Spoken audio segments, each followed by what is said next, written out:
अस्सलाम वालेकुम व्यूवर्स आप देख रहे हैं चैनल ब्लैक रोज़।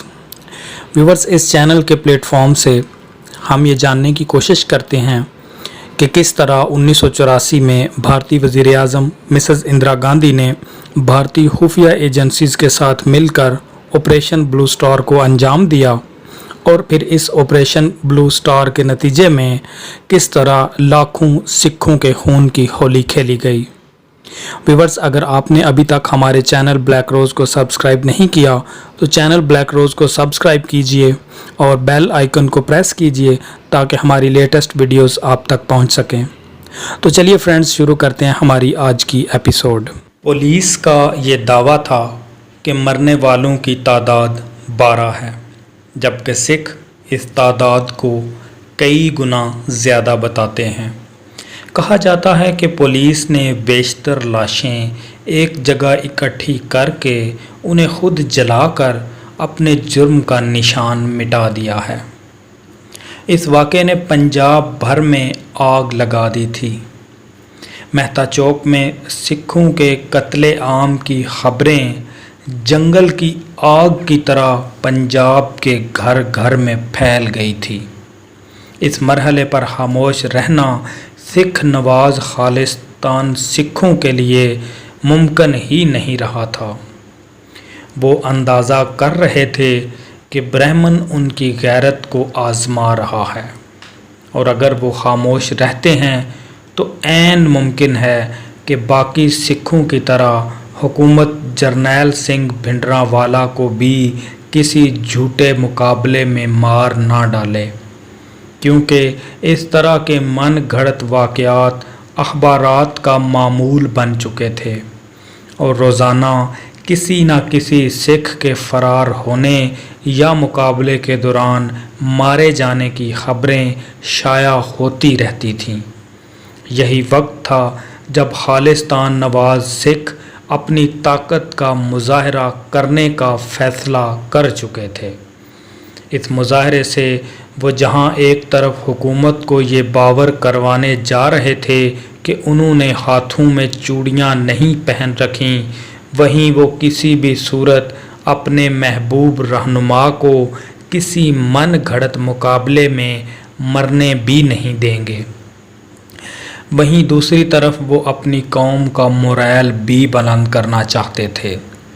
अभी तक संत जरनैल सिंह भिंडरांवाला ने गो के कभी खुलकर खालिस्तान का मुतालबा नहीं किया था, लेकिन कोई अकल का अंधा भी ये जान सकता था कि वो दरअसल अंदर ही अंदर अपनी कौम को किसी इनकलाब के लिए तैयार कर रहे थे। उनके पैरोकार जो संत जी के साथ शामिल होते जाते थे, जानते थे कि वो खालिस्तान की फ़ौज का हिस्सा हैं और उनका गुरु उन्हें आए रोज़ किसी रोज़े बद के लिए तैयार रहने के इशारे देता रहता था। संत जरनैल सिंह ने हर सिख को मुसल्लह होने, जदीद हथियार हासिल करने और उनकी तरबियत हासिल करने का हुक्म दे रखा था। वो अक्सर कहा करते थे कि मैं खालिस्तान के लिए ना हाँ करता हूँ और ना ही ना करता हूँ। अगर सरकार ने हमें खालिस्तान देने का फ़ैसला कर ही लिया है तो हम इनकार करने वाले कौन होते हैं। उनके ऐसे ही बयानात ने भारत के सरकारी हलकों में खलबली मचा दी थी और पंजाब के हिंदू अभी से पंजाब में अपना मुस्तकबिल गैर महफूज समझने लगे थे। 20 सितंबर की दोपहर को पुलिस ने सिखों का जो कत्ले आम किया था उसका जवाब उस रात को जलंधर से पुलिस को मिल गया। 3 मुसल्ला मोटरसाइकिल सवार जिन्होंने अपने चेहरे नकाबों से ढांप रखे थे, जलंधर के जग्गू चौक में आए और खालिस्तान जिंदाबाद के नारे लगाए और हवाई फायरिंग करने लगे। उन्होंने जग्गू चौक से अपना सफ़र शुरू किया और लाल बाज़ार, गुड़ मंडी, फुटबॉल चौक से गुज़रते शहर में गोलियां बरसाते रहे। इस दरमियान वो खालिस्तान और संत जरनैल सिंह जिंदाबाद के नारे लगाते रहे। गुड़मंडी के नज़दीक उनका मुकाबला पुलिस की मुसल्ह पार्टी से हुआ। दोनों तरफ से फायरिंग शुरू हो गई। पुलिस वाले तादाद में उनसे 20 गुना ज़्यादा तरबियत याफ्ता और मुसल्ह थे, लेकिन हैरत की बात थी कि 4 पुलिस एहलकार उनकी गोलियों का निशाना बने, जबकि 10-12 ज़ख्मी भी हुए। इस दरमियान जालंधर में एक भी सिख ऐसा दिखाई नहीं दे रखा था जिसकी हमदर्दियां हुकूमत के साथ हों, क्योंकि चौक मेहता से लाशें अब जालंधर और लुधियाना भी पहुंचना शुरू हो गई थीं।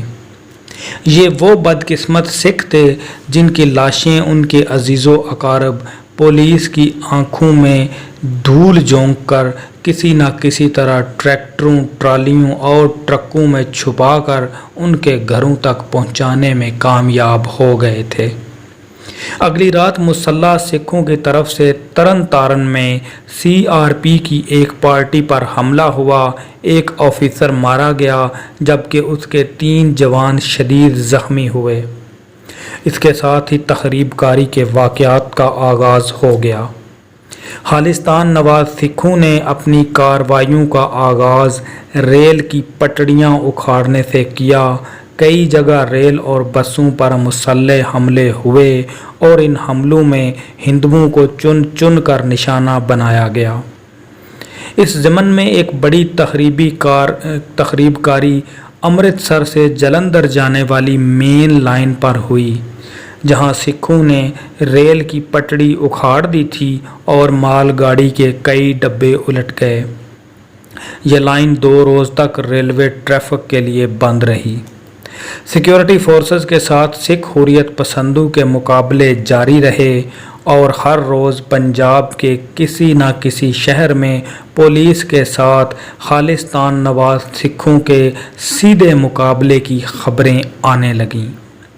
इस दरमियान हुकूमत के इस ऐलान ने कि भारतीय पुलिस ने दमदी टकसाल से बम बनाने की एक फैक्ट्री भी पकड़ी है, इससे पंजाब भर में सनसनी की ताज़ा लहर दौड़ा दी।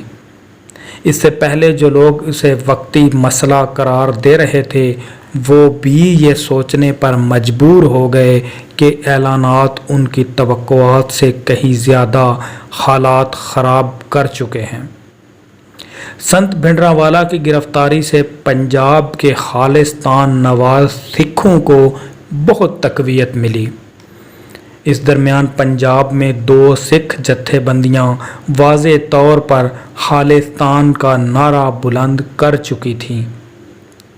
उनमें दल खालसा और नेशनल काउंसिल ऑफ खालिस्तान शामिल है।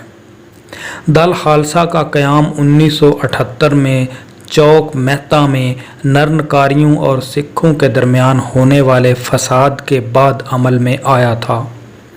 6 अगस्त 1978 को चंडीगढ़ के सेक्टर नंबर 35 में अकालगढ़ गुरुद्वारे में दल खालसा कायम की गई।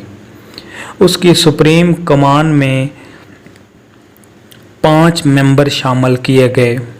सरदार हरसिमरन सिंह को उसका मुख्य पंच बनाया गया। 5 मेंबरी सुप्रीम काउंसिल का सबसे ज़्यादा सरगर्म रुकन गजिंदर सिंह था, जो बाद में जहाज़ अगवा करके पाकिस्तान लाया और बाद अज़ां लाहौर की जेल में उम्र कैद की सज़ा भुगत कर रिहा हो चुका है। इस जथेबंदी ने अपना काम अंदर ही अंदर जारी रखा। उनके खुफिया इजलास होते, उनकी तरफ से लिटरेचर तकसीम किया जाता और मुख्तलिफ मजहबी मकामात पर इज्तिमात में सिखों को अपने अलग और आज़ाद वतन के हुसूल के लिए तैयार किया जाता। मुख्तलिफ सिख हलकों की तरफ से ये इल्ज़ाम आयद किया जाता कि दरअसल ये जत्थेबंदी मरकज़ के इशारे पर संत जरनैल सिंह का सहर तोड़ने के लिए कायम किए गए हैं। हैरत की बात तो ये है कि उन्हीं हलकों की तरफ से ये प्रोपेगेंडा भी किया जा रहा था कि संत जरनैल सिंह कांग्रेस का आदमी है, जिसे हुकूमत ने अकाली दल के सर पर लटकती तलवार की सूरत छोड़ रखा है। تاکہ جب بھی اکالی دل سر اٹھائے یا کوئی الٹا سیدھا مطالبہ کرے تو اسے سنت جرنیل سنگھ کے ذریعے کچل کر رکھ دیا جائے۔ وقت کے ساتھ ساتھ یہ سارے مفروضے غلط ثابت ہوئے۔ سنت جی نے جان سے گزر کر اپنی صداقت منوا لی اور دل خالصہ پر بھارت میں پابندی عائد ہو چکی ہے۔